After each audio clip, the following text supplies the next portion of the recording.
Eckhart Tolle, The Power of Now, A Guide to Spiritual Enlightenment. Many of us spend our time either trapped in the regret-filled past or anxious about a future we cannot hope to control. Yet, at the same time, we also cling to the hope that we can somehow improve our lives, become happier, and find enlightenment, even though we have no clear idea of how to do so. Enter The Power of Now, in which best-selling author and renowned spiritual guide Eckhart Tolle provides readers with several methods for navigating the complex terrain of their inner lives and their relationships to the past, present, and future. At the heart of Tolle's very practical philosophy is an emphasis on living in the present moment as a way to avoid most of the pain that we usually experience. To this end, the book focuses on the connection between the mind and suffering, offering a variety of perspectives on the numerous self-destructive ways that we use our minds. For example, to trap ourselves in cycles of suffering and stop ourselves from being happy. The Power of Now has helped millions of people to improve their lives, their relationships with others, and, crucially, their sense of self-esteem and full engagement with their lives. By focusing only on the present and ignoring the past or future, you can greatly improve your life. Many of us want to find inner peace and improve our lives. We're seeking, in a word, enlightenment, yet we don't know which steps to take to find it. Well, the first step may be easier than you imagine. We tend to live in the past and in the future. One moment we're reminiscing or regretting, the next we're planning or worrying. Meanwhile, we neglect the one moment that is fully available to us, the present, now. Only the present is important because nothing ever occurs in the past or future. Things happen only in a continuous stream of present moments. Whenever you feel something, that feeling is experienced in the present because your senses can only give you information about this specific moment. So when we say that something happened in the past, that's not quite true. It actually happened in a single, present moment. Indeed, what we call the past is really a collection of once-present moments that have passed. Likewise, the future is made up of present moments that have yet to arrive. As this suggests, there are no advantages to worrying about the future or dwelling in the past, but there are many to living in the now. If you manage to achieve that, you'll experience no major problems, just small ones that can be dealt with as they arise. For example, a challenging task like writing a scientific paper often seems too large and complicated to be achievable. If you're anxious about the work that's remaining or regret missed opportunities to work on it in the past, you'll get nowhere. But if you just solve one little problem after another, gathering the data, developing a structure, writing the first chapter, you'll accomplish it more easily. So try to live in the present. Stop clinging to the past and stop fearing the future, and you'll see how dramatically your life will improve. A part of you needs pain to survive, and it creates most of the pain you experience.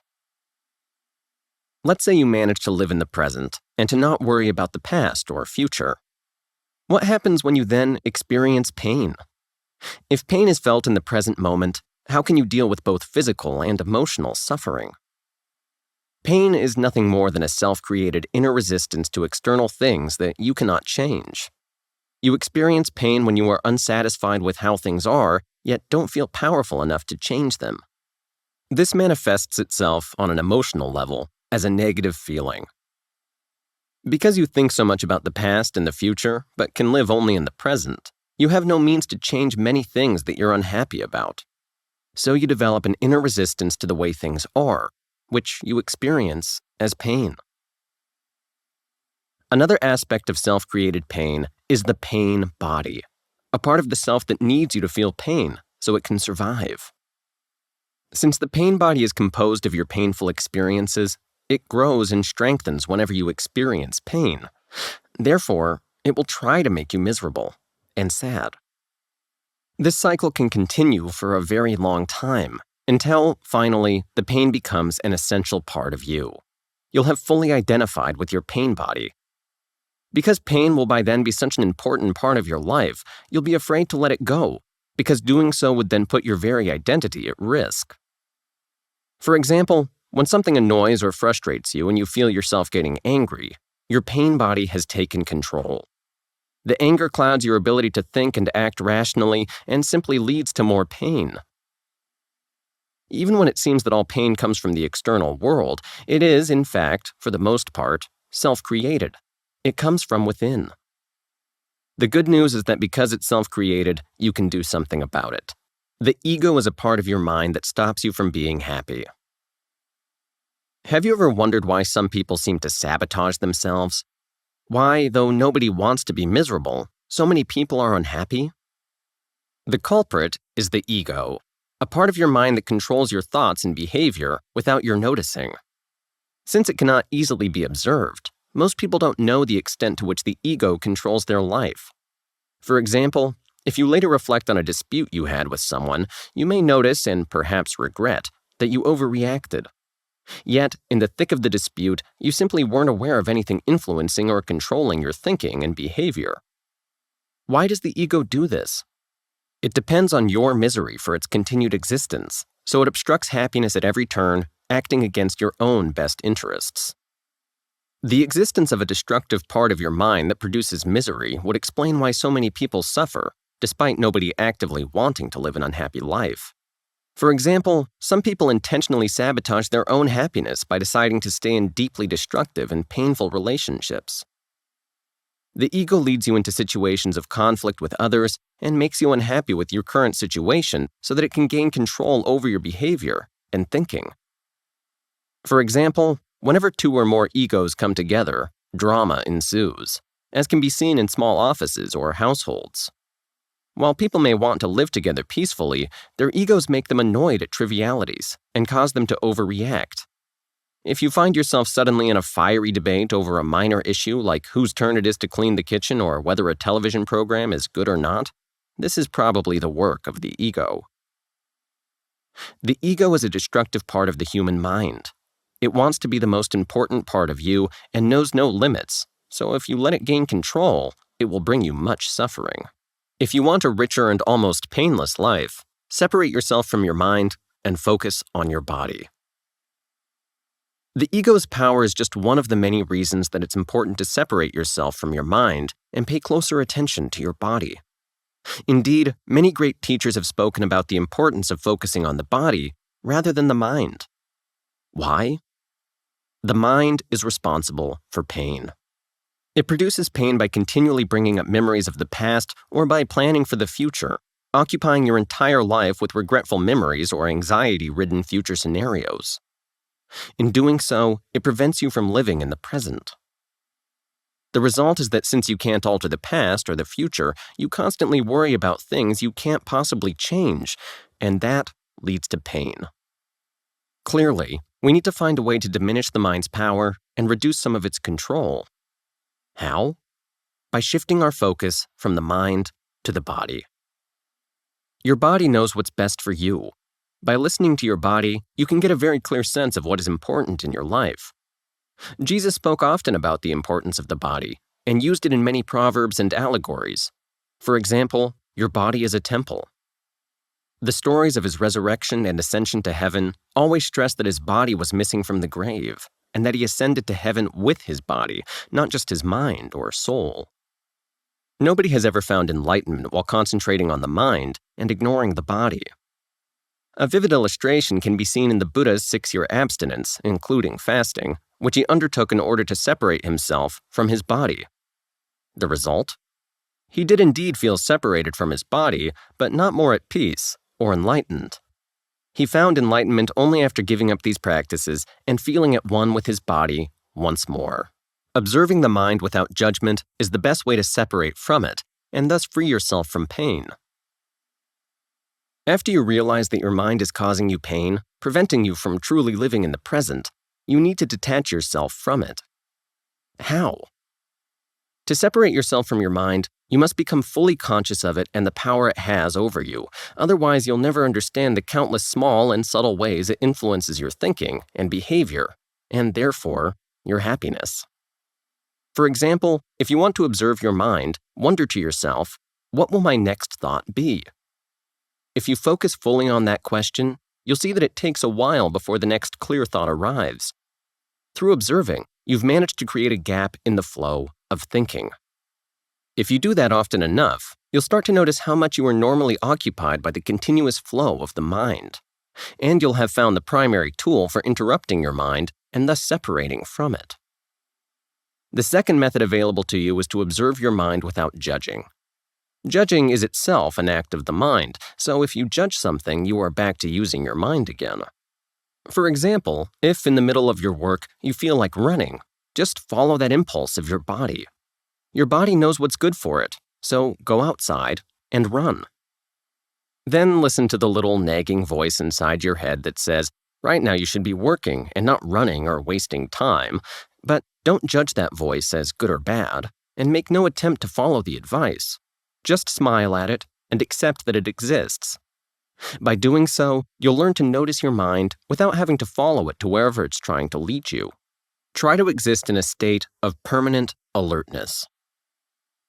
While you get better at separating yourself from your mind, you can try adopting another technique: active waiting. This is a special kind of waiting state, like when you're aware that something important or serious could happen at any moment. In such a state, all of your attention is focused on the now. When you get into a state of active waiting, there's no time for the daydreaming, planning, or remembering that usually distracts us from the present. For example, while taking an exam, you should waste no time worrying about the results, but instead remain fully present and pay very close attention to the work before you. Entering a state of active waiting shortly before and during the exam can help you to achieve that. While in this state, you also pay attention to your body because it has to be ready for anything to occur. As we've already seen, this focus on the body is also crucial to living in the present. For example, Zen masters used to sneak up to their pupils who had their eyes closed and then attempt to hit the waiting student. The waiting forced the students to fully concentrate on their body, and thus they were able to sense the approaching masters and evade their attack. Many spiritual teachers recommended this state of waiting to their pupils because they believed it would lead to a good life. For example, when Jesus was asked by his disciples what they should do to live a good and peaceful life, he advised them, "Be like a servant, waiting for the return of the master." Since the servant doesn't know at what hour the master will come, he is in a permanently alert state. He does not make great plans for the future and is constantly aware of his surroundings to make sure he doesn't miss the master. Living in the present can be hard for your partner, but it can also improve your relationship. After following the previous steps, you're now able to live in the present and are no longer completely dependent on your mind. But how will that change your daily routines? For example, your relationships? It's extremely difficult for a normal person to share their life with someone who lives fully in the present. The ego of the non-present person feeds on problems, while the person who is present, calm, and at peace is experienced as a threat. The non-present person's ego reacts by creating further problems. For instance, by insulting the other, debating a trivial issue to disrupt the peace, or continually referring to past incidents to pull them out of the present. Why would they do that? This is best answered with an analogy. Just as the darkness cannot survive near the light, it is difficult for a person still controlled by the ego to be near a person living in the present for very long. Strong opposites cannot exist in close proximity. If you place a candle in the darkness disappears. If you put water on fire, the fire goes out. But if you do it correctly, living in the present can also greatly improve your relationship. You'll be able to stop judging, criticizing, or trying to change your partner, and instead see him or her as an independent person. Furthermore, the insight you gain by living in the present can be used to disrupt otherwise endless cycles, like debates that never reach a conclusion. The inner peace that being present brings enables you to hear your partner without judging. If you live in the present, then living with you can be very difficult for your partner.